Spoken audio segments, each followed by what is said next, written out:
los aniversarios de bodas reales que terminan en divorcio, en teoría, no deberían celebrarse. Este año, sin embargo, un joven de 13 años decidió conmemorarlo.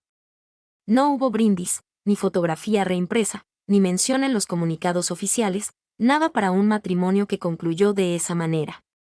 Y entonces, la noche anterior a la fecha señalada, el príncipe George entró en un jardín portando algo tan pequeño que cabía en la palma de una mano, y realizó en silencio lo único que nadie en esa familia había hecho en casi 30 años.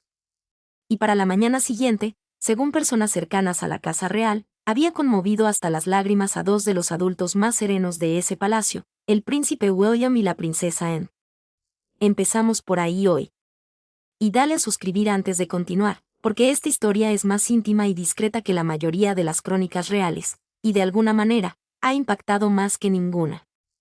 Una cosa rápida antes de empezar. Soy Harold, y en este canal analizo los reportajes, los documentos, los pequeños detalles que quedan ocultos bajo los titulares, y uno mis propias conclusiones sobre lo que realmente sucedió. Y al final de esto, comprenderás por qué una flor depositada en la tierra por un chico que ni siquiera había nacido cuando Diana murió, hizo lo que 30 años de silencio oficial nunca pudieron. Permíteme fijar la fecha correctamente, porque la fecha es la base de todo. Carlos y Diana se casaron en la Catedral de San Pablo el 29 de julio de 1981, hace 45 años esta semana. Y esto es lo que debes entender sobre ese aniversario dentro de la familia real moderna. No existe. No oficialmente. Desde el divorcio en 1996, el 29 de julio ha transcurrido cada año en completo silencio. Sin comunicado, sin una foto antigua desempolvada y reeditada para la ocasión. Sin ningún tipo de reconocimiento. La familia lo trata exactamente como tratarías un matrimonio que terminó mal y así se quedó. Como un asunto privado, cerrado, que no debe reabrirse. Y ese silencio se ha mantenido ininterrumpido durante casi 3 décadas. Una nota rápida antes de continuar. Todo lo que desentierro y no llega a estos videos, lo publico en una carta semanal gratuita. Únete a más de 10.000 conocedores de la realeza en crownletter.com. El enlace está en el comentario fijado abajo. Si lo estás viendo en tu televisión, simplemente apunta tu móvil al código QR que aparece en pantalla. Piénsalo. Casi 30 años de una fecha que, a propósito, se vuelve invisible cada año. Y quiero ser exacto en cómo funciona realmente ese silencio, porque no es casualidad ni descuido. Es un sistema. El palacio cuenta con una maquinaria muy específica para decidir qué partes de su propia historia se conmemoran y cuáles se dejan morir discretamente. Las efemérides que benefician a la institución se celebran. La coronación, la ascensión al trono, los largos y felices matrimonios, los jubileos. Reciben la foto, el comunicado, la mención en la circular de la corte, y las efemérides que avergüenzan a la institución no reciben nada. No hay un decreto que las prohíba, solo una ausencia, un desviar la mirada colectivo y practicado. Y con el paso de los años, una ausencia se solidifica hasta convertirse casi en una norma. Nadie en el Palacio de Kensington tiene que enviar un memorándum diciendo, no menciones el 29 de julio. Todo el mundo lo sabe. Así es como las instituciones entierran su propio pasado. No encerrándolo, sino simplemente negándose año tras año a desempolvarlo. Y el 29 de julio había sido ignorado por 30 años seguidos. Y entonces un chico de 13 años, sin motivo alguno para saber que esa fecha era importante, decidió por sí solo que sí lo era. George es el nieto mayor de Diana. Nació casi 16 años después de que ella falleciera. Él nunca la conoció. No tiene recuerdo de su voz, de su rostro, nada más que las mismas fotos que todos los demás tenemos. Reflexiona sobre esa brecha por un segundo, porque 16 años son importantes. Para George, Diana no es una persona a la que perdió. Es una figura de antes de que él existiera, tan distante históricamente para él como un bisabuelo, alguien que vive enteramente en viejas grabaciones y en la forma en que el rostro de su padre cambia cuando se menciona su nombre. No hay ninguna razón terrenal para que un chico tan alejado de ella sienta algo profundo sobre ella. Y sin embargo, lo que él llevó a ese jardín la noche anterior al aniversario tiene una historia de día de boda mucho más antigua que la de sus padres, más antigua que el matrimonio al que está ligado. Así que antes de llegar a lo que él hizo y a lo que eso significó para Guillermo y Ana, deben comprender que era realmente esa pequeña cosa verde en su mano, porque ahí es donde esto deja de ser una tierna historia sobre un niño y una flor para convertirse en algo que toda la familia ahora está asimilando en silencio. La flor era mirto. Y el mirto no es casual. No es decorativo. Es una de las tradiciones más significativas en todo el repertorio de bodas reales. Y casi nadie fuera de la familia se da cuenta. Aquí está la verdadera historia, y esta parte está genuinamente documentada. Desde 1858, cada novia real ha llevado un ramito de mirto en su ramo de bodas. La tradición comenzó con la princesa Victoria, la hija mayor de la reina Victoria, usando esquejes de un arbusto de mirto que todavía crece hoy en los terrenos de Osborne House, en la isla de Wight. Y la costumbre tiene un hermoso mecanismo. Después de cada boda, un esqueje del propio ramito de la novia se envía de vuelta a Osborne y se replanta. Así que el arbusto que proveyó para la boda de Carlos y Diana en 1981 es, en un sentido real, la misma planta viva que luego proveyó para el ramo de Catalina en 2011. Es un hilo verde continuo que atraviesa cada matrimonio real durante más de siglo y medio. El historiador real Hugo Vickers ha escrito sobre esto que la tradición del mirto es una de las muy pocas piezas del ritual de bodas que sobreviven en gran medida sin ser notadas hasta la era moderna, eclipsada por las tiaras y los titulares, pero ininterrumpida desde los días de Victoria. Y aquí está la parte a la que vuelvo una y otra vez. Ininterrumpida, independientemente de cómo resultara cada matrimonio individual. Diana llevó una ramita de ese mirto en 1981. El matrimonio fracasó. A la tradición del mirto no le importó. Simplemente siguió adelante, boda tras boda, superando silenciosamente cada divorcio y cada escándalo que la familia le arrojó. Y ese detalle importa enormemente para lo que hizo George. Así que tenlo en cuenta. Y quiero que aprecies realmente por qué el mirto, de todas las flores, es la que porta este peso. Porque no es una casualidad que los victorianos lo eligieran. El mirto, que se remonta al mundo antiguo, es la planta del amor y del matrimonio. Era sagrado para Venus. Aparece en ritos de boda a lo largo de siglos y culturas, y es una planta de hoja perenne, que es exactamente el punto. No se marchita en invierno. Permanece verde. Así que cuando la familia de la reina Victoria empezó a plantarlo y replantarlo, llevándolo de boda en boda, no solo elegían un bonito ramito. Estaban escogiendo la planta cuyo significado completo es un amor que no se desvanece y una continuidad que sobrevive a las estaciones. Y eso es algo genuinamente poético que esté en el centro de esta historia, porque el matrimonio al que aquí se vincula es el que, de forma más espectacular, no sobrevivió. Carlos y Diana son el gran contraejemplo. La boda que el mundo entero observó y el divorcio que el mundo entero también vio. Y la flor de su boda es un siempreverde que se niega a morir. No se puede escribir un simbolismo tan puro. Simplemente resulta ser verdad. Piensa en la mecánica de esa continuidad por un segundo, porque es realmente conmovedor una vez que la sigues. El mismo sistema de raíces, el mismo organismo vivo ha nutrido un ramito para las manos de novia tras novia durante 165 años. La hija de Victoria, a través de las generaciones. Diana en 1981, Catalina en 2011. Mujeres distintas, matrimonios diferentes, algunos felices, otros catastróficos, pero todas ellas portando un esqueje de la misma planta. Es en el sentido más literal la única cosa física que une a cada novia real a lo largo de toda la historia moderna de la familia. Y un chico de 13 años acaba de meter la mano en esa cadena ininterrumpida y ha sacado un eslabón para su abuela fallecida. Nadie había hecho eso jamás. En 165 años, esa flor solo había ido a bodas. George la envió a una tumba. Ahora, el jardín. La estatua conmemorativa de Diana se alza en el jardín hundido del Palacio de Kensington desde el verano de 2021. Y cuando la instalaron, replantaron todo el jardín deliberadamente para reflejar los colores del propio vestuario de Diana, en lugar de algo genérico. Es un espacio personal y conmovedor. Pero aquí está el detalle, y es la brecha en el centro de toda esta historia. Ese jardín no tiene conexión alguna con la tradición del mirto. Ninguna. No hay vínculo ceremonial, ni precedente, ni nada escrito en ninguna parte que ate una flor de boda a un jardín de luto. El mirto pertenece a las bodas. La estatua pertenece al duelo. Y durante 5 años, esas dos realidades coexistieron en esferas completamente distintas dentro del mismo palacio. Esa es la brecha. Y un adolescente de 13 años fue quien la cerró. Y creo que vale la pena detenerse un instante más en esa brecha, porque no es una simple omisión. Es un mapa perfecto de cómo se siente realmente la familia respecto a Diana. Por un lado del palacio, el ritual gozoso, el mirto, las bodas, la continuidad, las partes de la historia que la institución se complace en celebrar.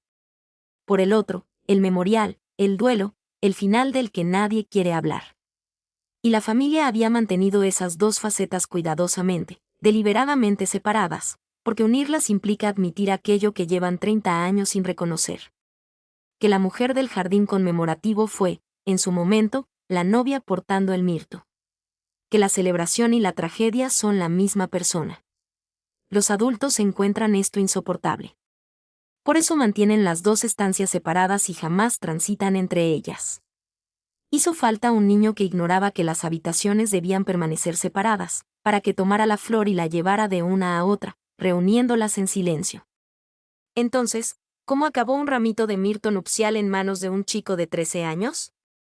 A tan solo 3 días de un aniversario que nadie debería haber celebrado. No hay confirmación oficial de la secuencia exacta de los hechos. Quiero ser transparente al respecto. Pero según Hello Magazine, el primer medio en informar este detalle, el mirto ni siquiera provenía de Osborne House. Vino de mucho más cerca. Un esqueje guardado dentro del propio jardín amurallado del Palacio de Kensington, cultivado a partir de un ejemplar descendiente de esa misma planta original y que normalmente se reserva para bodas familiares. No para memoriales, para bodas. Y nadie ha explicado oficialmente cómo llegó una solicitud para ello al personal de jardinería ni quien autorizó cortar una flor de boda para un jardín que jamás en 5 años ha albergado una boda. Pero la petición llegó y fue concedida. Y quiero detenerme en eso porque es el pequeño y silencioso misterio en el centro de todo esto. Y es el tipo de detalle que no puedo evitar desentrañar. A alguien en ese jardín amurallado se le pidió cortar una flor de boda para un memorial. Y quienquiera que recibiera esa solicitud tuvo una opción. Podría haber dicho que no. Podría haberlo señalado. Esto es mirto. Este es un ejemplar de boda. Está reservado. ¿Están seguros? Podrían haberlo escalado a un secretario privado. Así es como el personal del palacio está entrenado para actuar ante cualquier cosa inusual. En cambio, alguien dijo en voz baja sí, lo autorizó y lo entregó sin decir nada. Esto te dice que, quienesquiera que fueran, entendieron de inmediato que no era una solicitud que pudiera ser cuestionada, que provenía de un lugar y por una razón que la ponía por encima de las reglas ordinarias. No necesitas un memo para darte cuenta cuando algo es importante. Alguien en ese jardín lo reconoció y tomó la pequeña decisión no registrada de permitirlo. Y ese sí anónimo es el primer acto silencioso de complicidad en una historia que, resulta, está repleta de ellos. Toda una cadena de personas, desde un jardinero hasta un futuro rey, una princesa y un monarca reinante. Cada uno eligiendo en silencio no detenerlo. Y este es el momento en que la historia de jardinería deja de ser una historia de jardinería, porque una fuente cercana a la Casa Real dice que el interés de George no comenzó con el aniversario en absoluto. Empezó semanas antes. Se topó con una fotografía de su abuela el día de su boda y le hizo a su padre una simple pregunta. Que llevaba en la mano, solo un niño mirando una foto antigua, preguntando por algo en las manos de su abuela. Y Guillermo, según ese mismo relato, no solo le respondió. Él mismo se encargó de arreglarlo. Sin equipo, sin secretario privado, sin oficina de prensa. El heredero al trono se aseguró discretamente de que su hijo pudiera tener una ramita de ese mismo mirto, de ese mismo linaje. Y quiero que reflexiones sobre lo que eso realmente significa, porque es fácil pasarlo por alto. Ese era el futuro rey, actuando por iniciativa propia, sin decirle nada a una sola persona pagada para gestionar la imagen de la familia. rompiendo casi 30 años de silencio oficial sobre el matrimonio de sus propios padres. No lo anunció. No lo consultó. Simplemente lo hizo por su hijo. Y para entender por qué eso es tan importante, tienes que comprender toda la relación de Guillermo con el recuerdo de su madre. Porque es el motor emocional que impulsa todo lo que hace. Es un hombre que tenía 15 años cuando murió Diana. 15. Y tuvo que caminar a pie tras su féretro por las calles de Londres, con el planeta entero observando, y mantenerse entero mientras lo hacía, porque eso era lo que la institución le exigía. Un niño fingiendo entereza en el funeral de su propia madre. Y algo así no se cura ni desaparece. Permanece. Se convierte en la arquitectura silenciosa del hombre. Y desde entonces, Guillermo ha sido ferozmente, casi silenciosamente protector con la forma en que se recuerda a Diana. No a través de grandes homenajes públicos, sino mediante el control, manteniendo su recuerdo cerca y fuera de la maquinaria en la que nunca ha confiado del todo. La maquinaria a la que culpa, hasta cierto punto, de lo que le ocurrió. Por eso, cuando su propio hijo de 13 años mira una fotografía y hace una inocente pregunta sobre una flor, Guillermo no solo está respondiendo a la curiosidad de un niño, está viendo a la siguiente generación tender la mano hacia la madre que perdió. Y creo que una parte de él no podía negarse a eso, aunque lo intentara. Organizó ese mirto discretamente, extraoficialmente, porque así es como maneja todo lo relacionado con ella, en privado, protectoramente, en sus propios términos, lejos de la oficina de prensa. Lo que no anticipó fue lo que George haría con ella. Porque he aquí la cuestión de darle a un niño reflexivo un fragmento de algo sagrado. No puedes controlar en qué se convertirá. Y aquí es donde debo hacer una pausa y conectar algo, porque si viste mi último video, esto lo entenderás de otra manera.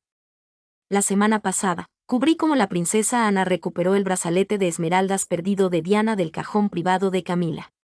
Y muchos de ustedes en los comentarios dijeron lo mismo, que Ana resulta ser la que protege silenciosamente la memoria de Diana dentro de esa familia, mucho después de que todos los demás dejaran de hablar de ella.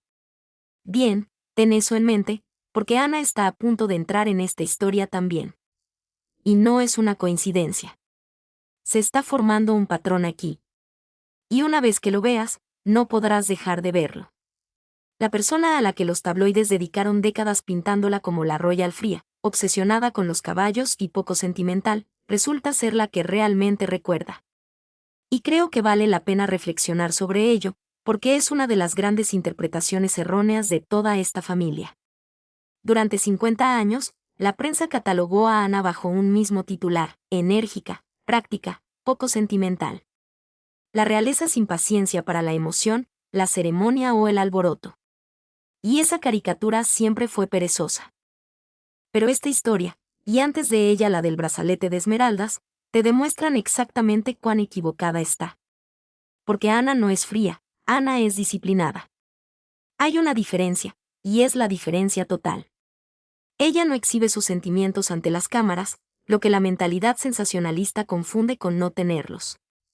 Pero cuando se trata de las cosas que realmente le importan, el deber, la familia, el recuerdo de las personas que la institución prefiere olvidar, ella es la persona más leal y discreta de todo ese edificio.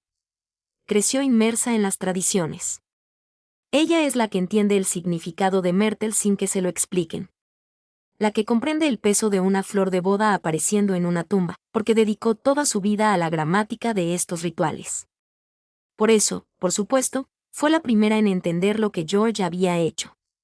Fue la única lo suficientemente fluida en el viejo lenguaje para descifrarlo de un vistazo. Pero primero, lo que hizo George. Y esta parte no tiene registro oficial, solo un testigo. 2 días después, en la tarde del 28 de julio, sin avisar a la prensa ni tener fotógrafos presentes, se informa que George entró en el jardín hundido con un único oficial de protección. Se arrodilló al pie de la estatua de su abuela por menos de 1 minuto. Y aquí está el detalle que me conmueve cada vez. No dejó el mirto sobre el pedestal donde se dejan las flores habitualmente, donde serían vistas, donde serían fotografiadas. Lo hundió en la tierra a los pies de la estatua. Abajo, donde un visitante a la mañana siguiente tendría que saber exactamente dónde buscar para siquiera encontrarlo. Y entonces se levantó, no dijo nada que nadie registrara, y se fue por donde vino. Piensa en esa elección por un segundo. Un chico de 13 años, a la edad en que los niños anhelan ser vistos, escondió deliberadamente su gesto donde casi con seguridad pasaría desapercibido. No lo hizo para una cámara. No lo hizo para obtener aprobación. Lo hizo porque pensó que debía hacerse. Y honestamente, eso es lo más Diana de toda la historia. El instinto de hacer el gesto privado, no el público.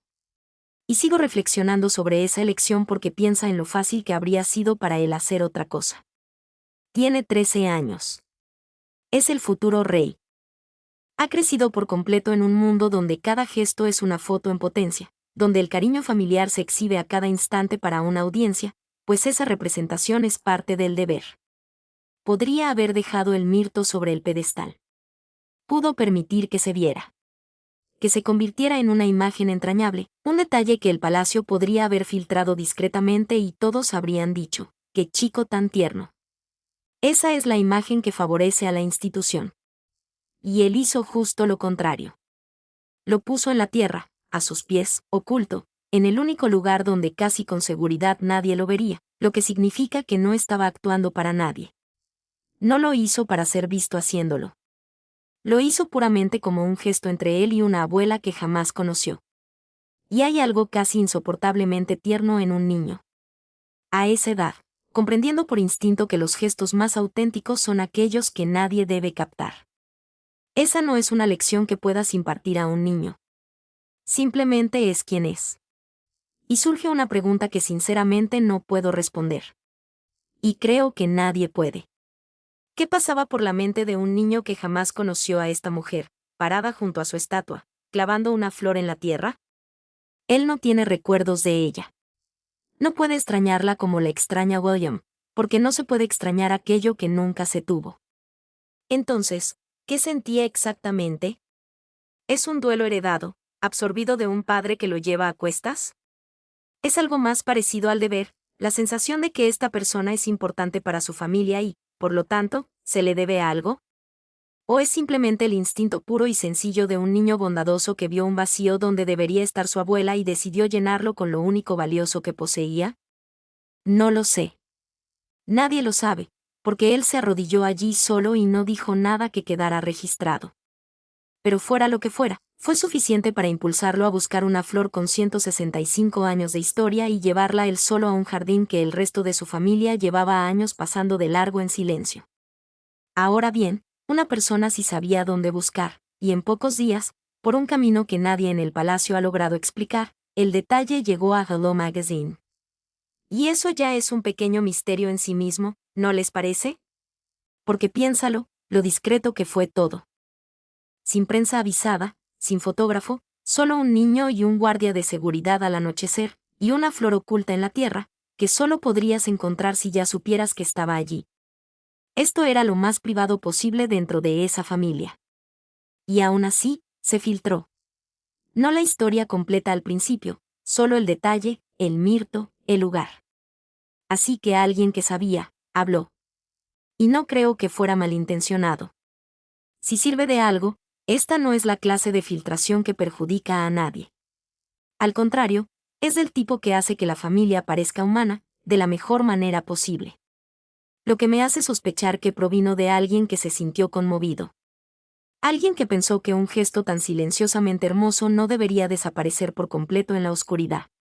Un jardinero, un miembro del personal, alguien lo suficientemente cerca para verlo, que decidió que el mundo debía saber lo que había hecho un chico de 13 años, aunque el propio niño nunca quisiera el reconocimiento. Y sinceramente, quienquiera que fuera, me alegro de que lo hiciera, porque de lo contrario, ninguno de nosotros habría sabido jamás que la historia real más tierna del año sucedió sin que nadie la viera. Lo que George dijo, si es que dijo algo mientras estaba de rodillas en aquel jardín, jamás ha sido repetido por nadie que pudiera haberlo escuchado. Eso se queda con él. Pero lo que sucedió una vez que los adultos de esa familia se enteraron, eso no tardó mucho en salir a la luz. Y aquí es de donde proviene el título de este video. Así que, déjenme contarles exactamente qué se informa que ocurrió y exactamente dónde estoy interpretando entre líneas porque no quiero confundir ambas cosas. Fue Ana, según quienes estaban cerca del hogar, quien primero comprendió lo que estaba viendo. Y por supuesto, fue porque Anna es la única miembro de esa familia que realmente sabe qué significa el mirto, que creció dentro de la tradición, que entiende que una ramita de él no es una flor. Es una promesa, un elemento de cada boda real que se remonta a Victoria. Así que, cuando le llegó la noticia de que George había cogido mirto de boda del jardín amurallado para la estatua de Diana, no necesitó que se lo explicaran. Lo entendió al instante. Un joven de 13 años había viajado 165 años atrás en el ritual familiar, había tomado su símbolo de boda más sagrado y se lo había entregado a la abuela, cuya boda la familia había pasado 30 años negándose a recordar. Nadie le enseñó a hacerlo. Nadie se lo sugirió. Él encontró el significado por sí mismo.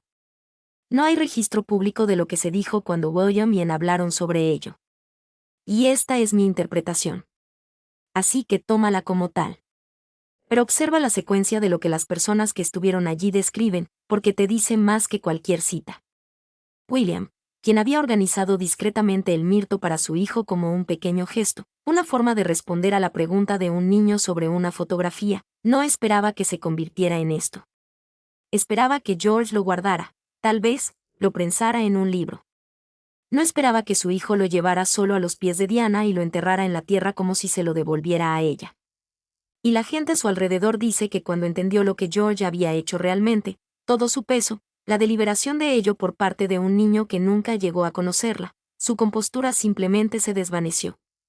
Este es un hombre que, a los 15 años, caminó tras el ataúd de su madre ante el mundo entero y no se quebró. Y una ramita de mirto en la tierra, puesta por su propio hijo, es lo que finalmente lo desmoronó. Y si lo piensas bien, eso tiene perfecto sentido, ¿verdad?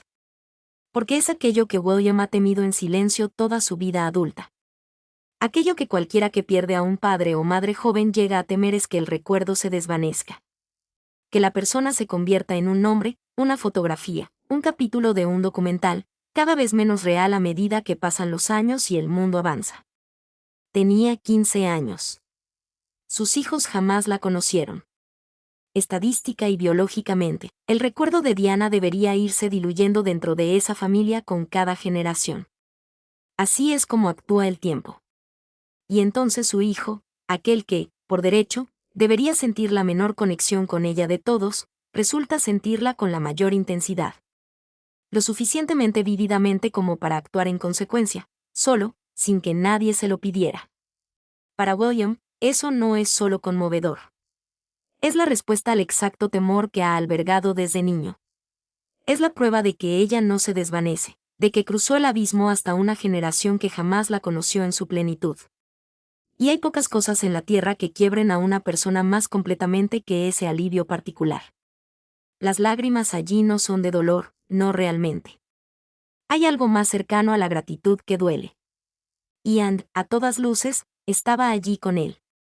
Los dos, posiblemente los adultos más disciplinados y menos demostrativos de toda esa casa, los entrenados desde la infancia para mantener la compostura sin importar qué. Ambos reducidos a lágrimas por un gesto de un chico de 13 años. Y para Anne, sospecho que impactó en un lugar ligeramente distinto a como lo hizo para William, y vale la pena desentrañarlo. Las lágrimas de William son de un hijo, el alivio de que su madre haya sobrevivido a los años. Las de Anne son otra cosa porque Anne es la guardiana de las tradiciones. La que ha pasado toda su vida defendiendo la idea de que estos viejos rituales todavía significan algo, incluso cuando el mundo moderno se burla de ellos. Ella ha llevado el peso de la continuidad cuando casi nadie más en la familia parecía importarle. Y aquí está un chico de 13 años. El futuro de toda la institución, buscando sin previo aviso la única y más antigua y sagrada tradición matrimonial de la familia y utilizándola para honrar a los difuntos. Para Anna, eso no es solo emotivo. Es vindicación. Es la prueba de que aquello que ha protegido toda su vida no morirá con su generación. La tradición que creía que quizás sería la última en comprender de verdad, acaba de aparecer, viva y coleando, en manos de un chico 3 generaciones más joven. Si has dedicado tu vida a mantener una llama encendida, ver a un niño recogerla por sí solo te destrozaría también. Y creo que la razón por la que les afectó tanto no fue el dolor por Diana en abstracto. fue algo más concreto y abrumador. Fue la comprensión de que la memoria de Diana había sido continuada por sí sola por un niño que no tenía ninguna obligación de hacerlo. La siguiente generación había elegido recordarla sin que se lo pidieran, sin que se lo enseñaran, y casi nada deshace a una persona como ver que aquello que temía que se desvaneciera resulta estar a salvo en manos que ni siquiera sabías que lo sostenían. Ahora, Guillermo y Ana se desmoronan. Ese es el eje emocional de esto. Pero lo que Carlos hizo a la mañana siguiente es, a su manera contenida, igualmente revelador. Y esta parte está relatada de forma más concreta.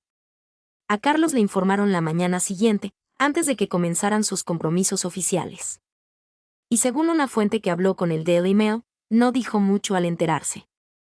Hizo una pregunta sobre exactamente dónde en la base de la estatua habían dejado el mirto y luego no dijo nada más al respecto por el resto del día.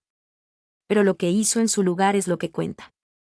Canceló una cita que tenía en su agenda desde hacía semanas y se dirigió él mismo al jardín hundido, solo, salvo por un único oficial de protección, la mañana del 29 de julio, el aniversario. Y necesito que entiendas por qué eso no es poca cosa. Porque superficialmente, no parece nada. Un rey parado junto a una estatua unos minutos antes del desayuno.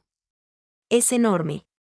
Porque Carlos nunca ha sido fotografiado en el memorial de su exesposa desde que fue inaugurado en 2021. Ni en un aniversario, ni en su cumpleaños, ni una sola vez en 5 años. Camila no estuvo allí. No se emitió ninguna declaración. Ningún fotógrafo de la corte fue informado, pues a nadie se le indicó que asistiera.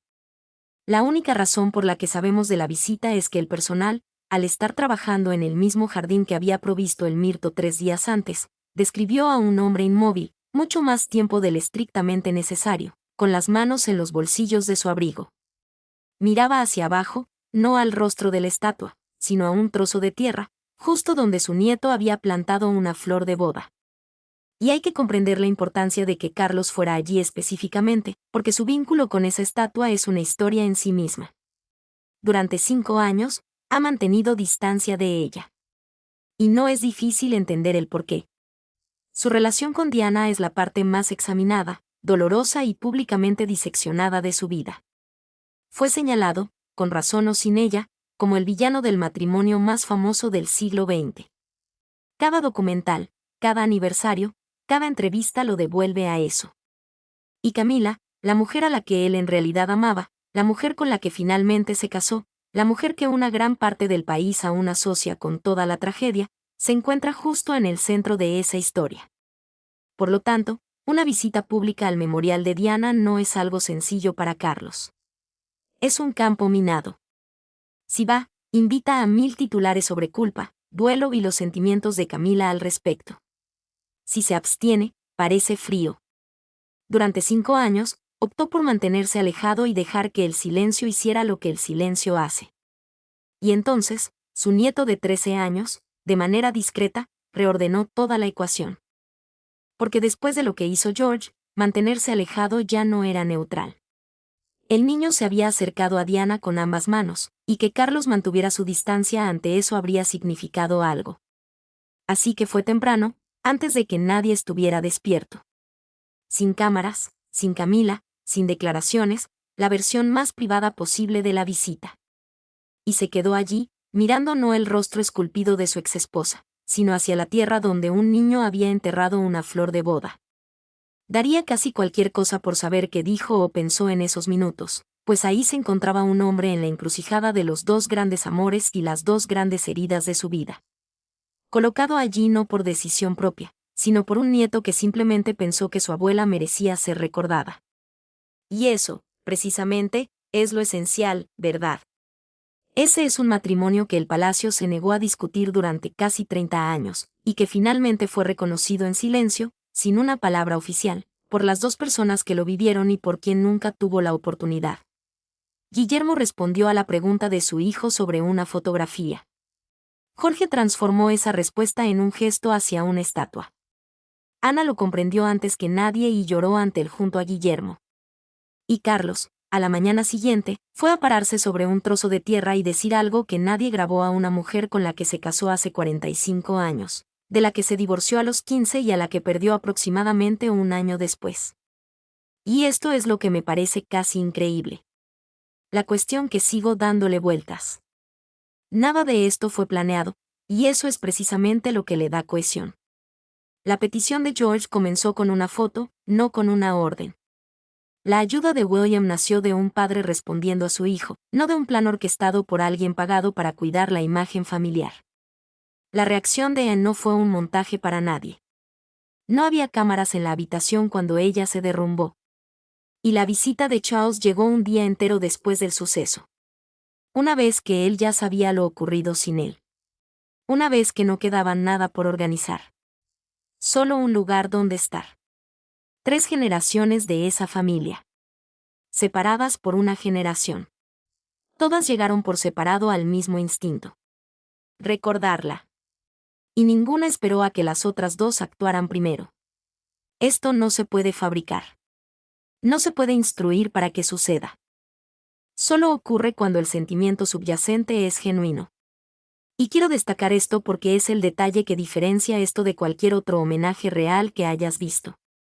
Casi todo lo que esta familia hace en público es, en cierto modo, producido. Los paseos, las ofrendas florales, los retratos de aniversario cuidadosamente compuestos. Hay un equipo detrás de todo ello. Un horario y la aprobación de un fotógrafo ubicado a la distancia perfecta. Y no hay nada de malo en ello. Es su trabajo. Pero eso sí significa que la genuina emoción no controlada dentro de esa familia casi nunca es algo que el público llega a presenciar, porque la maquinaria la capta primero y la suaviza hasta convertirla en algo presentable. Lo que hace diferente a esta historia es que la maquinaria no estuvo presente. Ninguna oficina de prensa intervino en el gesto de George. Ningún fotógrafo capturó los rostros de William y Anne. Ningún funcionario de la corte organizó la visita matutina de Charles. Cada instante de esto ocurrió fuera del aparato, y es precisamente por eso que se siente como lo más auténtico que esta familia ha hecho en años. Por una vez, no estamos viendo a la monarquía actuando sentimientos. Estamos viendo a una familia experimentándolos por accidente en privado y enterándose de ello después, a través de las grietas. Y eso es lo suficientemente raro como para merecer una pausa. Alguien en los comentarios de mi último video me hizo una pregunta que no dejo de pensar. Me preguntaron si alguien en esta generación de la realeza realmente siente algo por Diana o si todo es mera gestión de marca en este momento. Manteniendo vivo su nombre porque beneficia la imagen de la institución. Y entiendo el cinismo. Honestamente, lo entiendo, porque gran parte de lo que presenciamos está orquestado. Pero esta es mi respuesta a esa pregunta. Una niña de 13 años enterró una flor donde ninguna cámara la encontraría. 2 de los adultos más controlados de Gran Bretaña lloraron al escuchar la noticia. Y un rey despejó su agenda para estar a solas en la tierra. Nada de eso fue para nosotros. Nada de eso fue para la marca. Si eso es gestión de marca, es la peor campaña jamás concebida, porque fue diseñada en cada etapa para no ser vista. Ah, no. Esto es genuino. Esa es toda la razón por la que conmueve a la gente. Así que, demos un paso atrás, porque creo que lo que esta miércoles ordinario logró es más grande que un solo momento emotivo, y merece ser reconocido. Claramente, los aniversarios de bodas reales no son, por regla general, eventos que el palacio conmemora una vez que un matrimonio ha finalizado. Y este matrimonio había terminado 2 veces. Primero en divorcio, luego en algo que nada podría deshacer jamás. Nunca hubo ninguna obligación para nadie en esa familia de recordar el 29 de julio. Habría sido lo más sencillo del mundo dejar que permaneciera en el olvido otros 30 años. Que un niño de 13 años decidiera conmemorarlo sin que se lo pidieran dice algo realmente importante sobre cómo podría terminar el próximo reinado en cuanto a la memoria de Diana. No a través de jardines renombrados, retratos oficiales o homenajes cuidadosamente orquestados, sino mediante gestos privados, pequeños y concretos que un niño decide por sí mismo que valen la pena. Y eso es un modelo de monarquía genuinamente distinto al que estamos acostumbrados, si lo piensas bien. El instinto de la institución con Diana siempre ha sido el control. Controlar la narrativa. Controlar los aniversarios. Controlar qué partes de ella se recuerdan. ¿Y cómo? Porque su memoria es poderosa e impredecible y la institución siempre le ha tenido cierto temor. Esa es la mentalidad de la generación de Carlos. Manejarla con cuidado, a distancia. Pero George acaba de mostrar un instinto completamente diferente. No manejarla. Simplemente amarla sin adornos, en privado, sin estrategia. Y si ese es el reflejo del niño que algún día será rey, y todo sugiere que así es, entonces la relación de la monarquía con Diana podría cambiar de manos discretamente junto con la corona. De algo oculto a algo simplemente sentido, de una herida que la institución evita con cautela a una abuela que una familia extraña abiertamente. Y ese cambio, si se mantiene, comenzó con una flor en la tierra plantada por un niño que no debía saber la fecha. Porque esto es lo que creo que realmente revela. La relación de la familia con esta fecha nunca se resolvió realmente tras 3 décadas de silencio. Simplemente se detuvo. El duelo no desapareció porque nadie lo mencionara. Simplemente se quedó ahí, esperando en silencio a alguien lo suficientemente joven como para no saber que no debía tocarlo. Y ese alguien resultó ser el futuro rey a los 13 años, con una flor sobre la que le preguntó a su padre tras ver una vieja fotografía. Y si quieres medir cuánto importó eso a quienes realmente vivieron la pérdida original, tienes tu respuesta en los 2 adultos que se derrumbaron al escucharlo y en aquel que despejó su luto para ir a pararse en la tierra. Y hay una simetría en ello en la que no puedo dejar de pensar.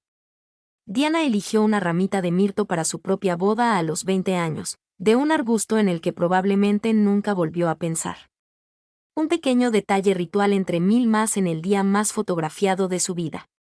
45 años después, su nieto eligió la misma flor, de la misma estirpe viva, para un jardín construido en su memoria. Ella la llevó al altar. Él la llevó a su tumba. Misma planta, misma familia. Siglo y medio de continuidad y un muy callado adolescente de 13 años decidiendo por su cuenta que el hilo no debía romperse solo porque el matrimonio lo hiciera. Y quizás esa es la esencia más profunda, si se sigue hasta el final. El mirto siempre debió simbolizar un amor que sobrevive a las estaciones. Esa fue la razón por la que los victorianos eligieron una planta perenne. Pero para Carlos y Diana, el amor no sobrevivió a nada. Se resquebrajó en público, terminó en divorcio y luego, para siempre, en un túnel de París. El símbolo falló al matrimonio. Excepto que no del todo, porque miren lo que ocurrió. El amor que el mirto debía aportar no sobrevivió entre esposo y esposa. Pero sobrevivió en otro lugar completamente distinto. Donde nadie miraba. Saltó una generación. Aterrizó en un nieto que nunca la conoció y, aún así, la amó. El árbol de hoja perenne cumplió su promesa, solo que no de la manera que nadie anticipaba. El matrimonio se extinguió. El amor, al parecer, sigue intacto. Y fue un niño de 13 años con una flor quien le demostró a la familia que había estado presente todo el tiempo, esperando en el único lugar que nadie se había molestado en revisar, el corazón de la nueva generación. Y creo que esto redefine lo que realmente fueron los 30 años de silencio del palacio. Pensaban que estaban dejando morir una fecha dolorosa en silencio. Pero no se puede enterrar algo que sigue vivo. Todo ese silencio solo sirvió para mantener la pena reprimida, sin resolver, a la espera. Y en el instante en que apareció alguien que no había sido adoctrinado para apartar la mirada, alguien demasiado joven para conocer las reglas del silencio, resurgió de la tierra, justo donde George la había sembrado. Algunas cosas no sanan porque dejas de mencionarlas. Simplemente esperan a la persona adecuada para que finalmente las exprese en voz alta. O en el caso de George, para expresarlas sin pronunciar palabra alguna. Así que esa es la historia. Un niño, una flor, una fecha que nadie debía recordar. Y 2 de los adultos más reservados de Gran Bretaña, desarmados por todo ello. Y les dejo con la pregunta a la que sigo volviendo. El palacio ha pasado 30 años tratando el 29 de julio como una herida que mejor no tocar. Jorge, en cambio, lo ha visto como un día digno de homenaje. Entonces, ¿qué enfoque prevalecerá? ¿El silencio de la institución o el instinto del joven que un día la dirigirá? Porque no creo que ambas posturas puedan convivir indefinidamente. Y creo que acabamos de presenciar cómo la siguiente generación ha emitido su voto de forma discreta. Cuéntame qué opinas en los comentarios. Sobre todo, si crees que estoy sobreinterpretando el gesto de una flor. Y si quieres estar al tanto de lo que venga después, suscríbete, porque con esta familia, una historia así de silenciosa rara vez llega a su fin. Gracias por ver y nos vemos en el próximo video. Si quieres más contenido como este, escribo una carta gratuita cada semana. Únete a más de 10.000 conocedores de la realeza en crownletter.com. Los enlaces están en el comentario fijado. Si lo ves en tu televisión, simplemente apunta tu teléfono al código QR en pantalla y te espero allí.